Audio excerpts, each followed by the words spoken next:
Hi all. Right, just moving on with my failed attempt, failed second attempt at DD at Omaha Beach.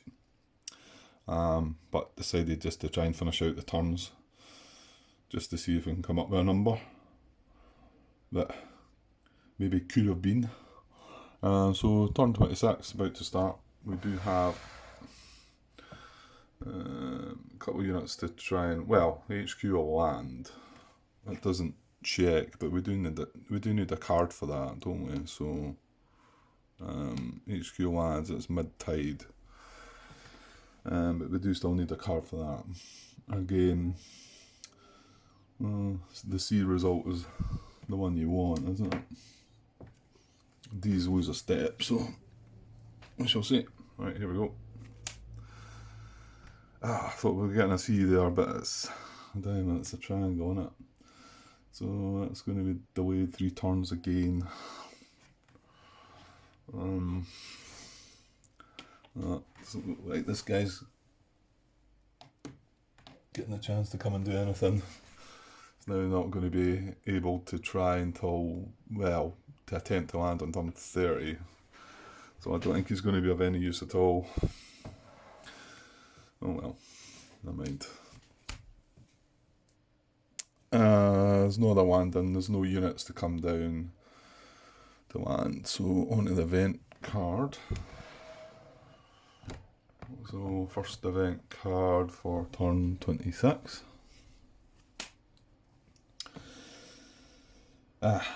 Reinforcements.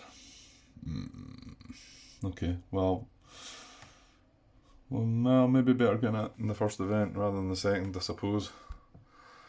Now we do have one this time, sadly. And we know what it is, don't we? We remember most of it. So place one each in zone C and E. Well, we've only got one.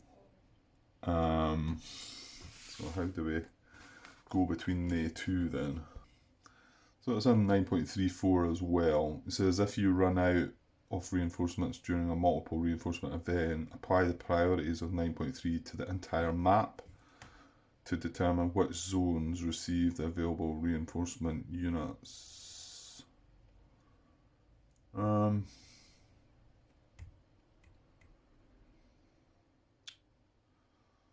not sure I'm understanding that. Hang on. Right. Well, I think that means it says if you run out of reinforcements during a multiple reinforcement event, well, that's what we are going to. We've only got one reinforcement and 2 zones to try and deploy them. So my guess is we ignore these zones and it says apply the priorities of 9.3 to the entire map to determine which zones receive the available reinforcement units. Okay, and then the priorities are a position adjacent to US unit, place in the lowest numbered position if 2 or more are adjacent, and then position within 2 hexes of a US unit, place in lowest numbered position, and if there's none of them, the lowest numbered position. So I think we ignore the C and the E here and just look right out throughout the map. So, well, we're looking for hexes that are adjacent first. Well, let's look on this side. I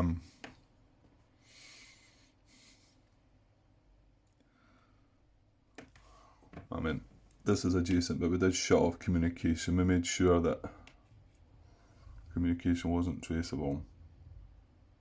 Yeah. But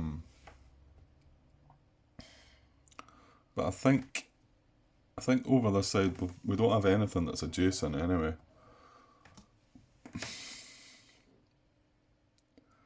Which, I don't know, well, maybe not got anything over the other side. I was going to say this might be good, but you're kidding me, one.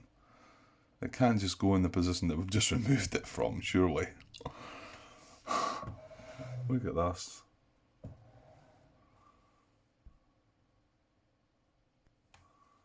Oh, hang on.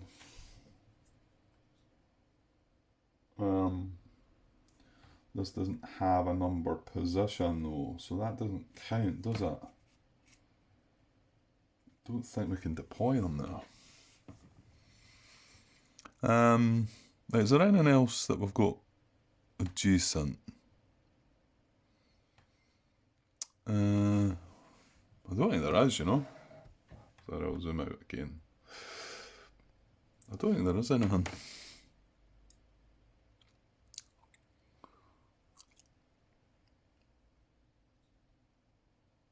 There is some that are within 2 though. Yeah. But I don't think this counts, does it? Because it has to be. However, right. I'm not 100% sure here then, because when we remember what was the rule that talked about these being count as 0 numbered positions, and we're meant to place it in the lowest numbered position to 1 hex that's adjacent to a US unit. Oh, hang on. 9.32. Reinforcement units entering play via an event draw may not be placed in German reinforcement positions without an ID number. Alright, okay, so it tells you there. Right, so that's not applicable then, which I think is good. But it does make me wonder where this is going to go, because... Okay, so I think we need to look within 2 now. So let me have a glance, so just before I move on to that, just in case I miss something. Yeah, I don't think we have missed. So this is within 2, which is a bummer. To be honest, I think that might be the only one. No, Grant, here. That's within 2 as well. D5. No, these are both 5s, aren't they? Because it's looking for lowest number. No, hang on. And this is within 2 as well. So they're all over this side.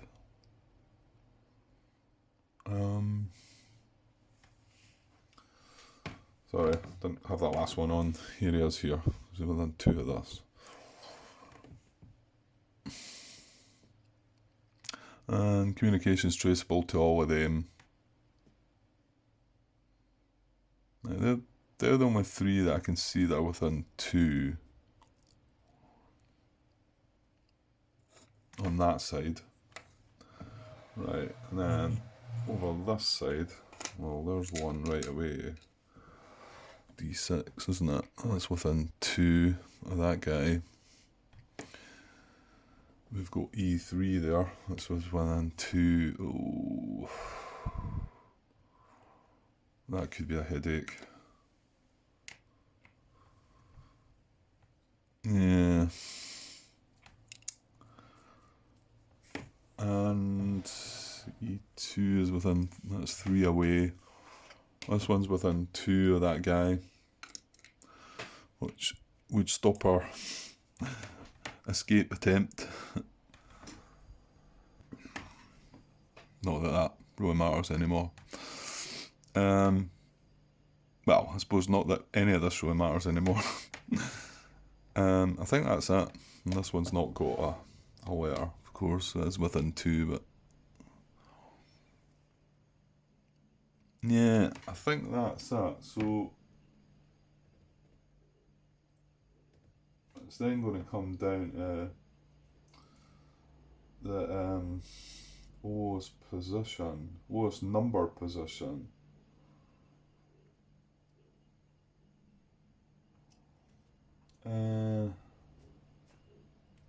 Well, we had a 3. I think we can work that one out. It's just how would we decide between, if it was C5 and D5, how would we decide between that? Would we go lowest letter? It doesn't really say that. This is a 7, they're 5s. This is a 6. But this one here is a 3. And the one away over there is a 6 as well. So my guess is going here. Okay, sorry, I got dragged away there. So I'm not quite sure what as well. We were deciding where this was going to go, and it looks like it's going to go here, isn't it? which is E. Well, to be honest, it was meant to be between zones C and E. It's just, I mean, it does say that in the rulebook. You would think it would have looked at both C and E and seeing if it could have placed one, between the two, but it doesn't. It says if you run out, then you need to look just throughout the map, which to me means any zone it could, apply the priorities to the entire map to determine what zones receive the available reinforcement units. Okay. Right, well, so it's going to be E3. Okay, so how bad is that? Well, it's not a building, so it's mobile depth that's coming in with. Well, that's the thing, it comes in with depth again as well. And of course, it's unrevealed, so if we get hit by it, even though that we do maybe remember what it is, it can still hit us. And what was our... Well, we were going up to this orange. Oh, look at that. It fires into there as well, so it's not even as if we're going to gain that victory point. And the plan, I'm sure, was to move one unit into here to be able to attack it. They're right in a steady green field of fire. Well, hey-ho.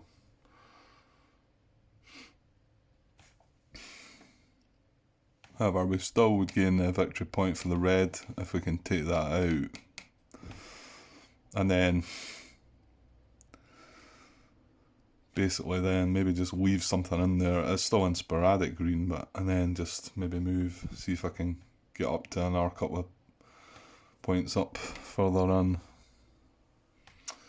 Okay. Right, well that's the first event card.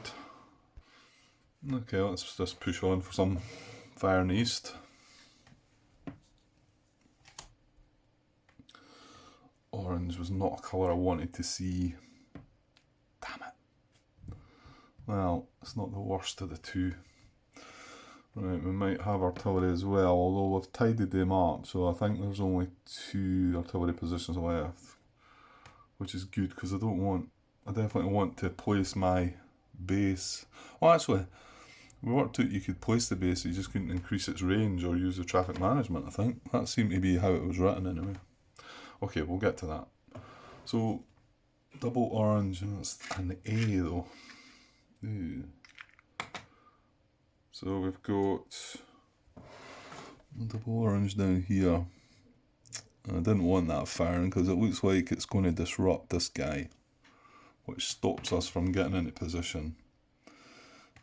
However, it could have been worse. It could have hit this guy, which I don't think it's going to do. That's assuming the A is just going to fire. What else have we got? We've got double blue up there, which is just going to fire. And we need to look for empty A's as well that are within 2. This one's 3 away. Nothing else. Up there, we're also looking at green.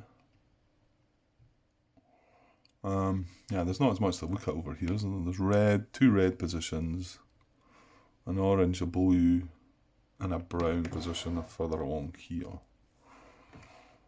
That's pretty much all I've got left, isn't it?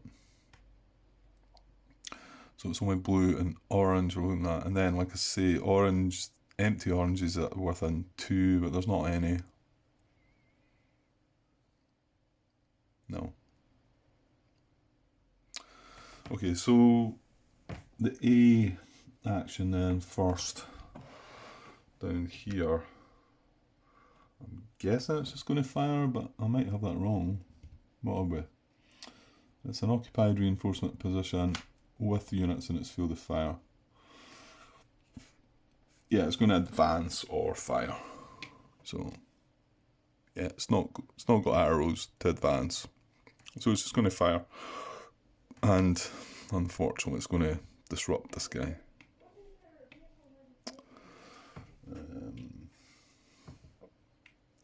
Which kind of spoils the setup for that we were going to do, I think.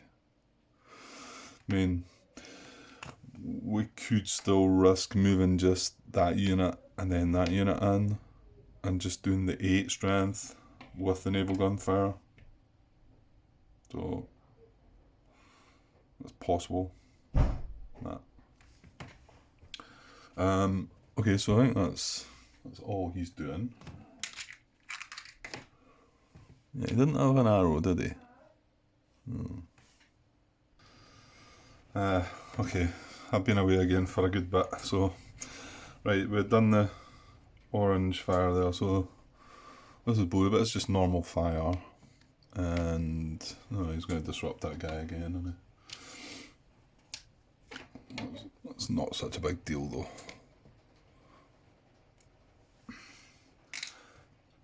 And I think that's it.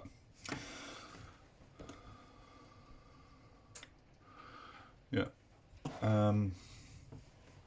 Artillery wise, we may well still have the 2 in the top box, but we don't have any on the map artillery wise, so we're all good there. Right, and then fire across in the west. See what we get.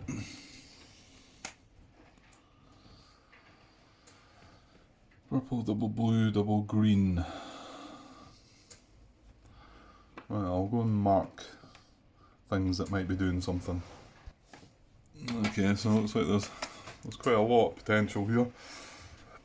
Again, don't need to look at empty blue positions for the R action again because we have no reinforcements again.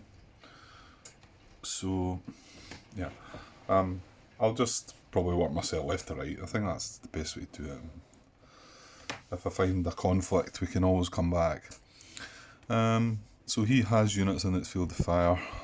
Great. So he's going to, what is it, resupply and fire, isn't it? He's already got depth. You can hit here and here sporadic fire-wise. That's going to be that.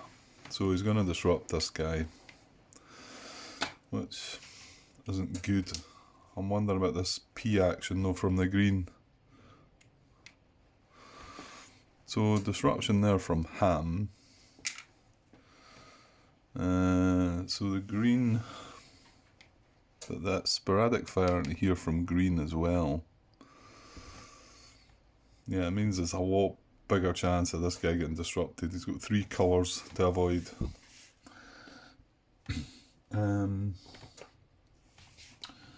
So the P action, right. So if it has US units in its field of fire,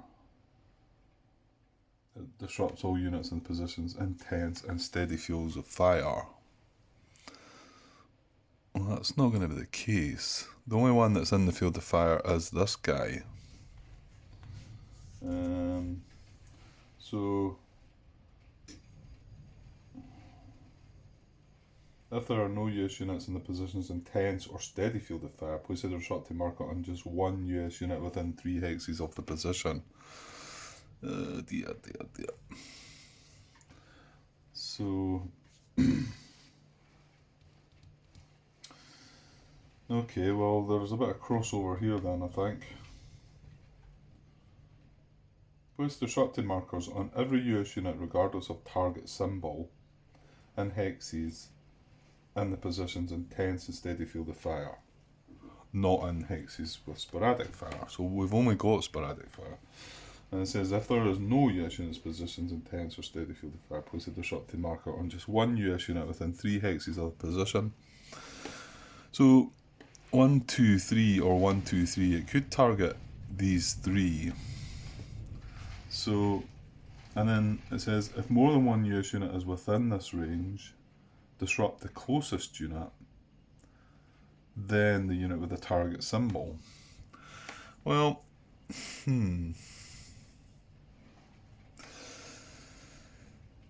right, I'm not 100% sure what to do about this one then. Is this a circle? I think it might be. No, it's not. These are diamonds and triangles as well, so that's not even coming into it. The thing is, this unit is the closest, and it's also got the target symbol, but it's already been disrupted, which kind of makes you think that you should pick one of these instead.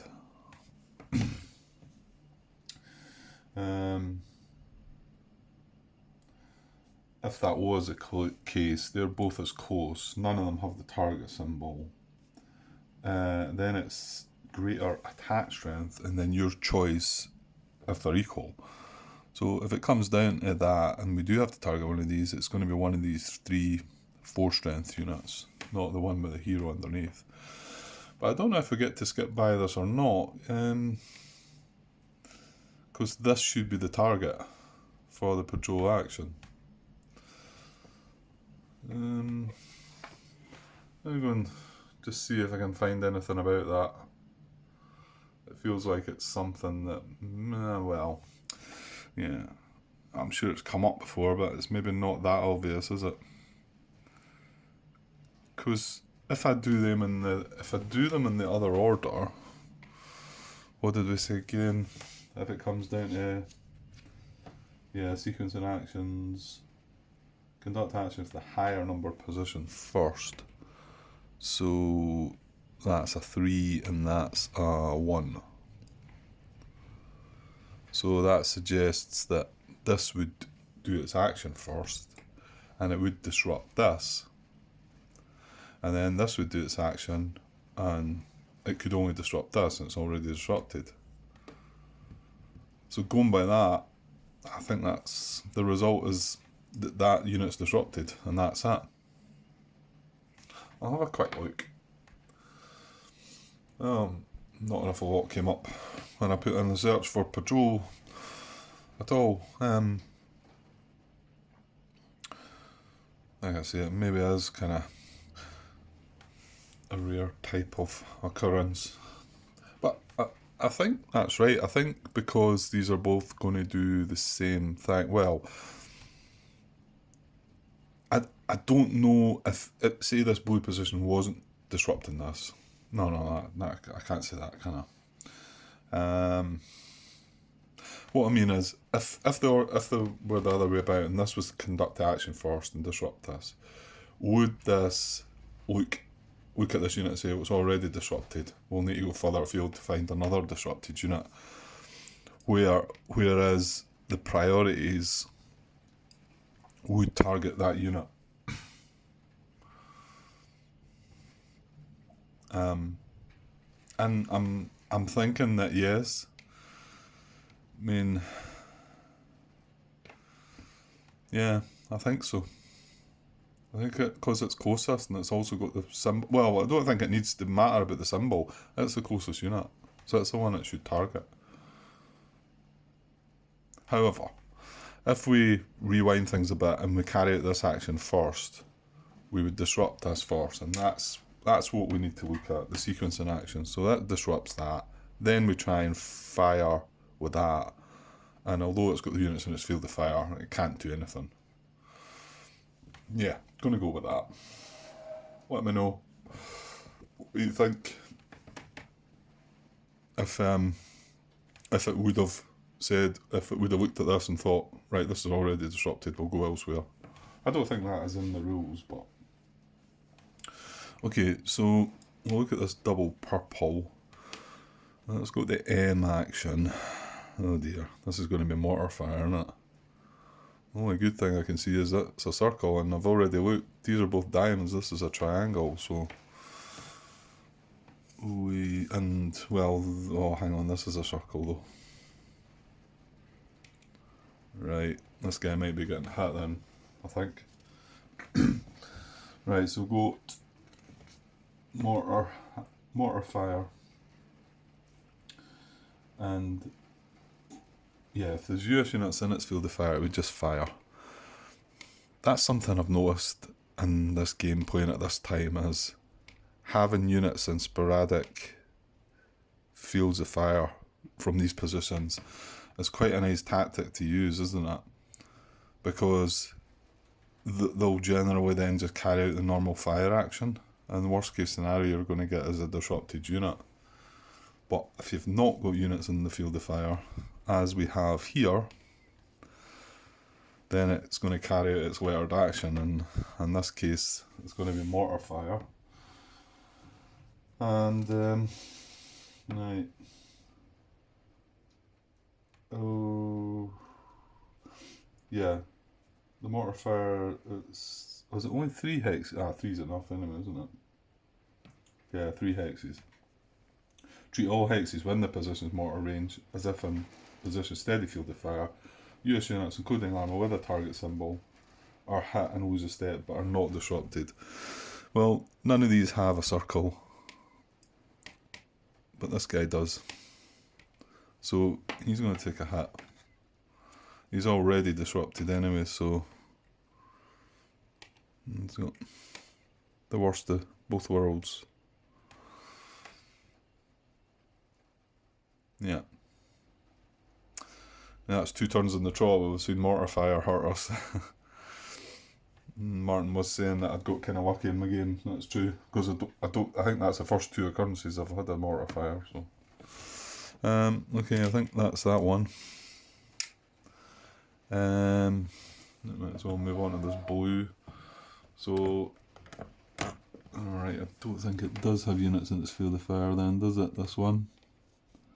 So it's going to try and redeploy, I think. Right. Occupied reinforcement position, no use units in its field of fire, redeploy. Okay, so looking at an empty reinforcement position that has US units in its field of fire and is in German communication. No, is it just it sticks to that sector, isn't it? Yeah, it's the same sector, so it's got to be in this sector. Let's have a look. Yeah, I didn't think I was going to find anything, but I have. This one here. It fires into D4.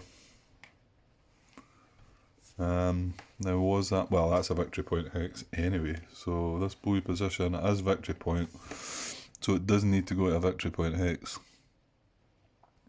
And this D7 is across the other side, it's the other side of the sector. This one is not, however. And German communication is traceable to it. So yeah, there you go, as simple as that. And then we've got problems. This is one of the hexes we are maybe heading to next. Yuck. Okay, so he's going to get up and move. Now, still buildings. Sorry, mobile depth, which is what he's got, so.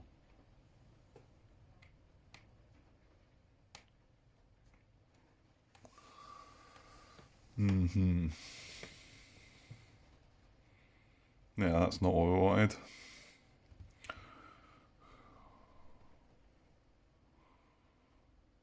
Yeah, because in fact, it's moved away from an area that was doing nothing. Yeah. Makes you wonder about maybe coming across here and trying to take this out again now, but I don't. It's all little 1-step units I've got. Right. So this. Oh yeah, purple's fired again. This is the one that got us the last time. So that's the M action. He's going to just fire this time then, I think, isn't he? Because he has units in its field of fire. So that's a triangle. Misses that. It does not fire into there anyway. No. So nothing doing there. Now we've got another patrol, which how does that work again? Oh yes, units in the positions intense and steady. Right, there's none of them.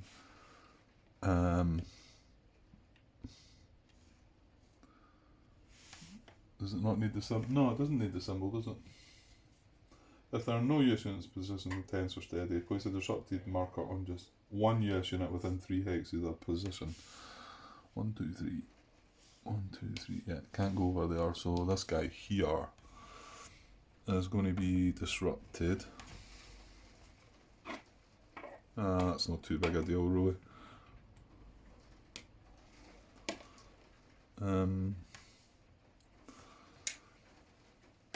And then finally, purple M. Well, it's going to be mortar fire again, isn't it? He wasn't the symbol, was he? He's a triangle. So I don't think anything's happening that time. Is that right?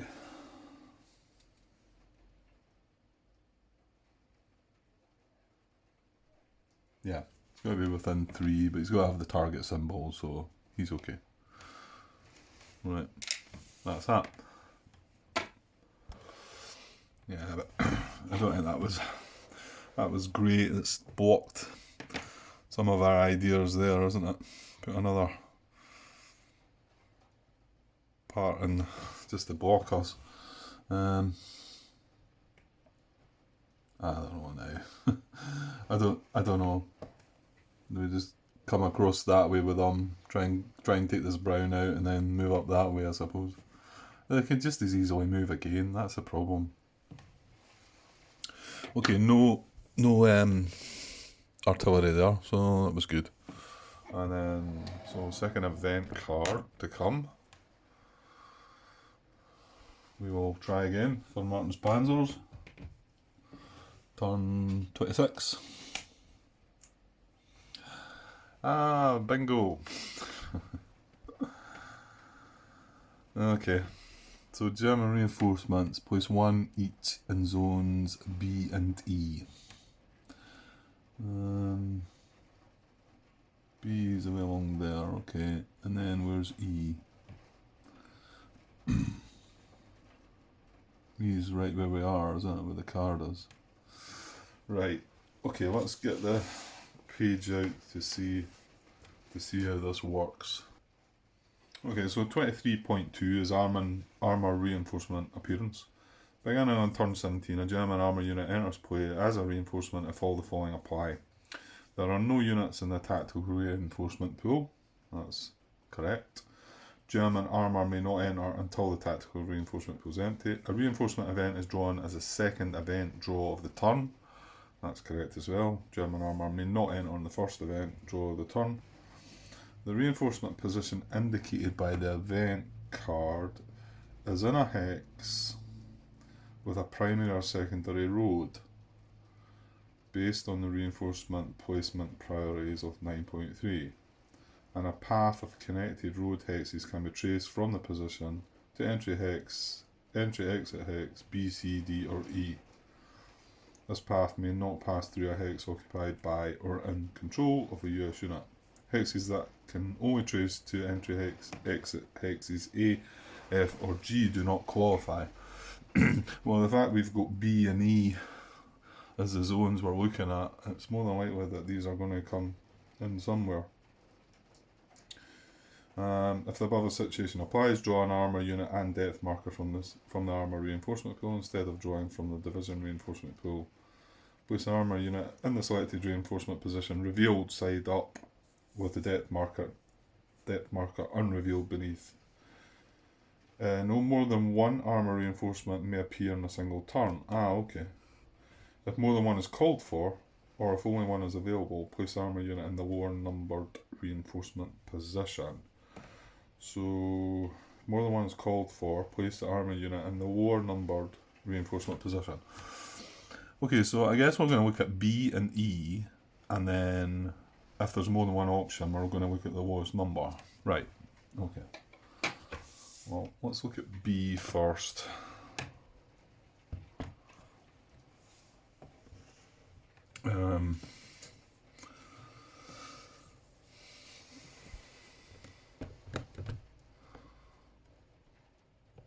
So, well, it's got to be on a road though, hasn't it? Well, there's, well, B6 is connected to that road there. So I don't think B5 or B4, there's not a road beside them, so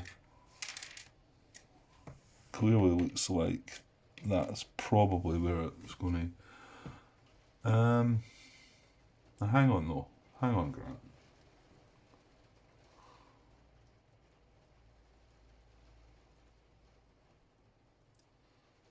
No, the reinforcement position indicated by the event card is in a hex with a primary or secondary road based on the reinforcement placement priorities in 9.3.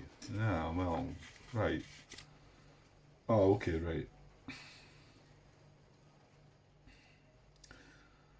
So we're still looking to try and place it adjacent to an allied, to a US unit. Right, that's not possible. What about a B hex within 2 of a US unit? I can't see any of them either.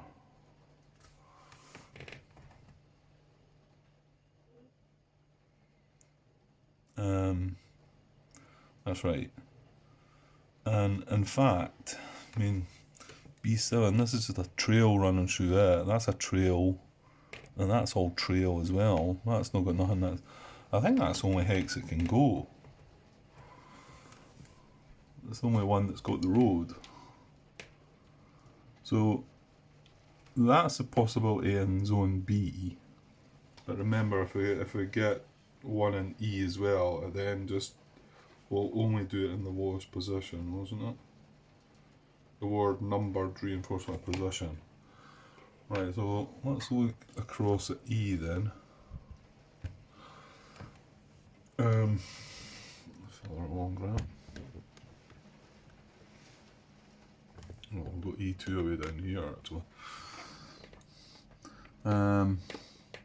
Again, not adjacent, but see, there's no road here though, so I mean the road's here, but it must go on a road, doesn't it? Is in a hex with a primary or secondary road. Okay. So, well, again, I don't think that's a secondary road, but no, because it's got to be under 9.3, and 9.3 does state that without an ID number you don't place reinforcement. Right, okay. Yeah, and we're looking for an E anyway, Grant. Right, okay. So this would work because it's on a road that goes to exit E. And in fact, there's a few further up as well. You've got E8 and E9. E6 has only got a trail. E2 is clearly the lowest number, but it's not on the road. So yeah, I'm not finding any that's within 2 or adjacent to a US unit. And that's on a road and it's an E position, so my guess is, I mean, obviously these 3 would be candidates, but this is the lowest numbered one. So yeah, so this is the lowest numbered one, E5. So I think that would be the candidate for zone E. So, and then B was B6 and E is E5. So it's going to come in here, I think.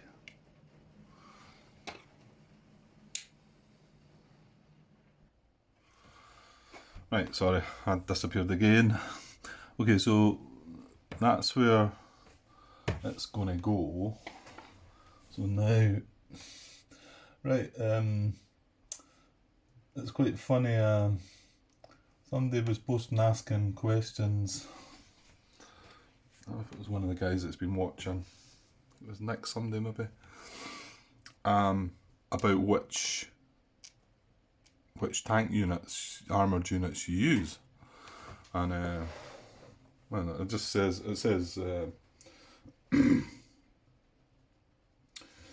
you draw an armour unit and depth marker so you're just drawing them randomly. But I thought, and then he was saying that they had different symbols on the back, and I never noticed either. But it's right. Look, there's two, and there's slight different strengths with them. Can't remember which is which. I mean, when you do bring one of these in, it gets face up anyway. It's the depth that stays face down. But I've never used armour before either, so why I would have noticed. But it's just when he said it, I thought, well, they'll surely all look the same, but they don't, which was kind of not really sure that was a clever decision. But well, I don't know. Could there be another reason for it? I don't think so. But maybe. So we're going to have to pick one of them randomly. So I'll do that. I'll just take the depth on the top. They're all. Oh my god, they're not. The depth are the same. The depth are are different too. Right, theres two like that, and there's two like that. I mean, some of you guys will probably know what type of tanks they are, Panzers or whatever. I don't. Okay, so we're gonna have to randomly pick between these. The thing with the depth stays face down, so that's a bit of a giveaway, is it not? Right, well, I've not looked at the other side of them, so I won't know, but what I mean by that is that if we were to look at the back side of the depth marker, it's going to look, well, there's two of one shape and two of another shape, so if you've got that in your head and memorised it, or, there's only four of them, so it does get placed unrevealed, doesn't it, the depth? Yeah, it does. Right, okay. Right, so I'm just going to pick one at random. I'm just shuffling them about here. I'm not looking and whatever. So we'll go with that one. And, well, you guys that do know, there's the one that it is. It's that symbol. It's a longer version. And there's nothing to say that it should be the same one when it comes to the unit. I don't think, anyway. Draw an armour unit and depth marker instead of drawing for the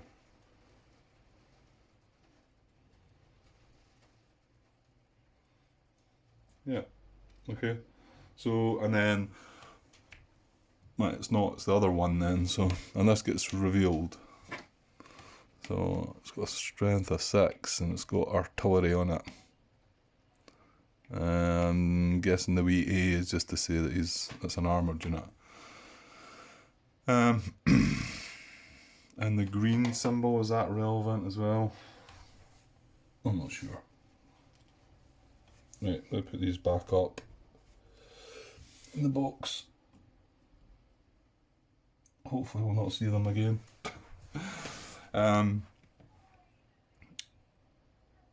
Okay, yeah, so obviously they then start moving about, so they get different actions whenever we draw their colour. So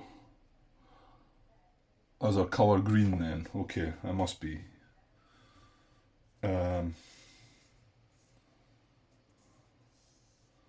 Yeah, and then there's a way to decide where the field of fire goes out to. But I won't go into that just yet. Once we get a bit closer, because it's not going to have anything in its field of fire from there. And the nearest US unit's probably down here somewhere. So I don't think we need to look at that. And it can fire or move. It can move or fire. It can do overrun. It can do aimed fire, and it can do position and fire. So it's quite a lot of difference between them. As with other units, an armour unit with a depth marker conducts an action as a single or a double. Yeah. German armour unit performs an action when its colour appears. Yeah, so that is its colour. It's green. So if we get green, then we need to worry about it. Okay. Well, we finally got one on the board. Did take some time, but there we go. Right, that's the second event done. Okay, I'll just quickly do the HQ phase, engineer and HQ phase, and then we'll probably cut it there, see if we can then just fit the two US action phases into an episode. So yeah, we had a bit of a decision to make here though, did we? Again, no artillery fired. So this time we can place the base here, or we could extend this one's range to 5. 1, 2, 3, 4, which we... Thing is, it only protects this one. It doesn't protect this hex, so... and I get the feeling... I don't know if I'm going to take the chance and just move this single unit in and move that in yet. I don't know about that. But I get the feeling we're probably going to move this unit into here. Does that protect it though? You know what? Don't think it does. Because see this only controls the hex it's in. So does this, and so does that. These are all just classed as one-step units. The command post's the same. So there's a sneaky wee control right through here, communication trace right through these.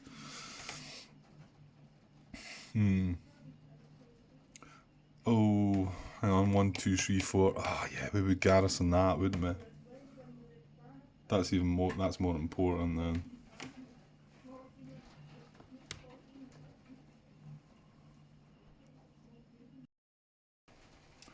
Okay, back again. Seem to be getting a lot of calls away today. So yeah, we were in the HQ engineer phase, and yeah, I was away just checking. So I wanted to know how long it was going to take me if I skip placing the base here this turn to get this ranged up to 5, which I think is probably what I want to do, and it's mainly to grab a garrison here and allow this unit to move away, you know. So I then started thinking, well, how long is it going to take me to build this? If I leave it till next turn, that's going to be the 27th. It'll build the 28th. It'll have a range of 1, clearing these two. The 29th, it'll have a range of 2, clearing this. And then, of course, I wondered about this. Okay, so I thought it was time to go and find out about this. And yeah, there was a post about it back in 2019. Peter Legere. Sorry if that's wrong, Peter, but so he says, reading 13.21 and 13.22, I see I need to control or have behind my own lines WN64, WN65 south and WN65 north, C2 and D2. So this is to control this draw. He's talking about controlling the draw, sorry, maybe I should have said that. The question is clearing hex 1017, which is this hex here that we're kind of concerned about. Sorry if it's a bit wild in the background, it's a hell of a rain at the moment. Anyway, is clearing hex 1017 a prerequisite for scoring the 4 victory points at game end for draw E1? And this is kind of what I wondered about, but it's not part of the draw, but can you still clear it? Do you need to clear it for tanks to move off, you know? So, and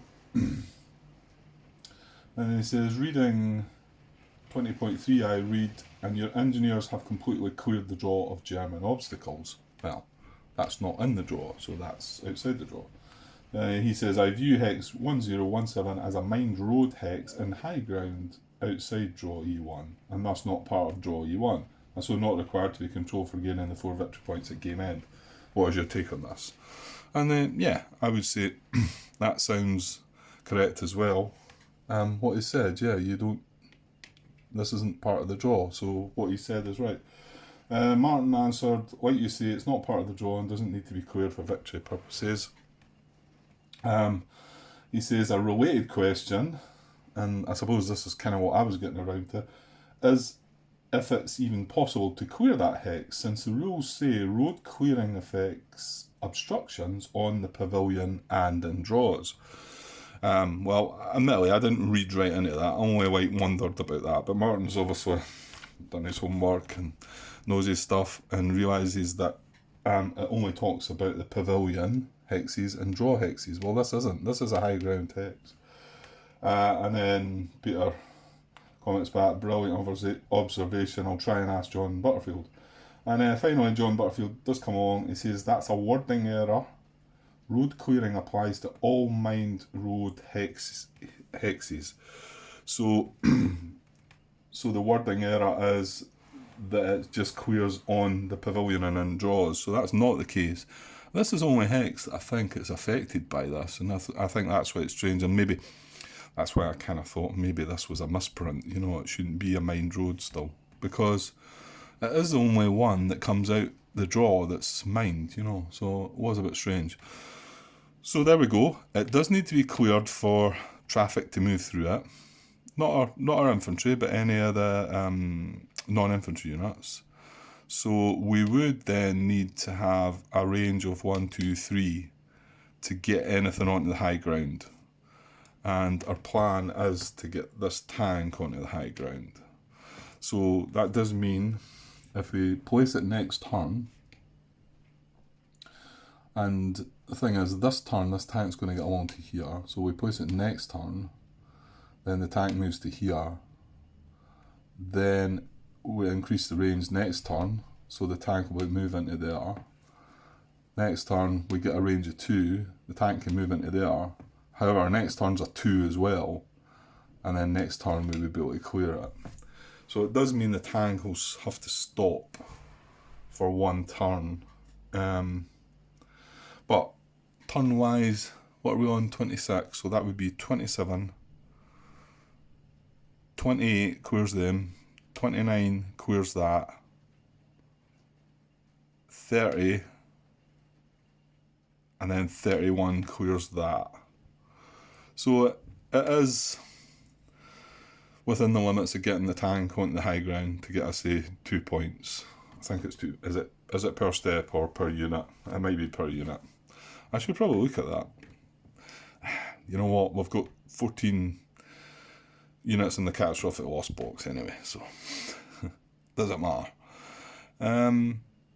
So yeah, we have time to do it, and if I'd done it the other way, we would get a turn quicker up there and maybe get the use of the tank. But if you look what we've got about here, we're going to have done something with this brown position if we're going to by then anyway. So okay, so I think that means that we won't place the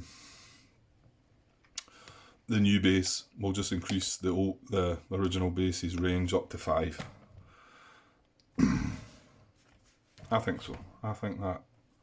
And then, like I say, it allows me to garrison a couple more hexes. And I've not looked further afield as well. We might be able to get something else here.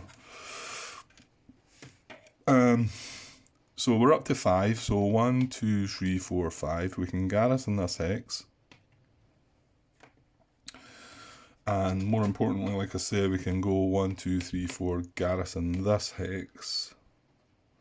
Oh, that's... Well, I don't know if it matters. The darker colour on the other side, so it matches the division, so I should probably stick with that.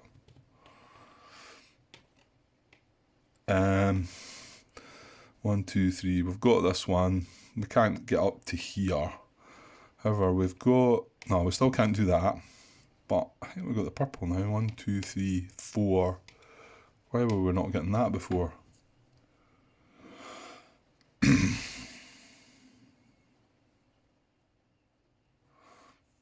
I think we could have had that last turn, could we not?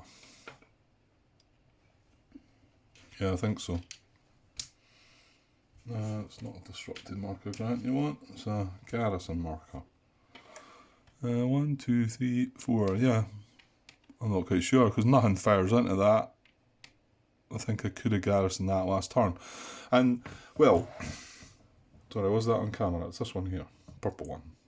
That's it, nothing fires into it, so Not sure why we couldn't garrison, because we had the range of 4 last turn. 1, 2, 3, 4. I think we should have been able to. And, well, here's the plus about putting this in this hex rather than that hex, is that we 1, 2, 3, 4, 5. We've got range to get to the WN blue position. And yeah, that's cleared out now. It's only red that fires into it. Now it is that whole potential, isn't it? Or is it? Oh, no, I think the garrisons are the bit where it doesn't care about potential, does it? It's funny you keep forgetting these sounds. You may place a US garrison marker in every unoccupied German position that is in an engineer's range and not in the field of fire of a German unit. Yeah, it doesn't talk about potential field of fire. So 1, 2, 3, 4, 5. Yeah, so we get that one too. 1, 2, 3, 4, 5. Yeah, we don't stretch to the orange, which is a pity. And don't get along with the red either, so. But once we get that one down, we should hopefully grab the 2 red positions. Yeah, we should. And we should have time for all that. Hopefully. Fingers crossed. Right, and the HQ on this side is ranged out. It's up to its max range. So over the other side, I went to 3 last turn. Again, we've still got potential to put the other base down, but nah, I don't see the point in that. I think we're just going to increase the range of that one. And we're not going to bother about any other HQs converting to command posts, I don't think.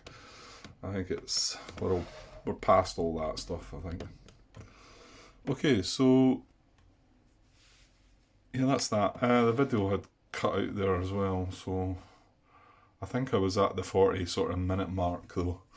So that's another 10 minutes on top of that, so probably taking it to 50, maybe closer to the hour or so.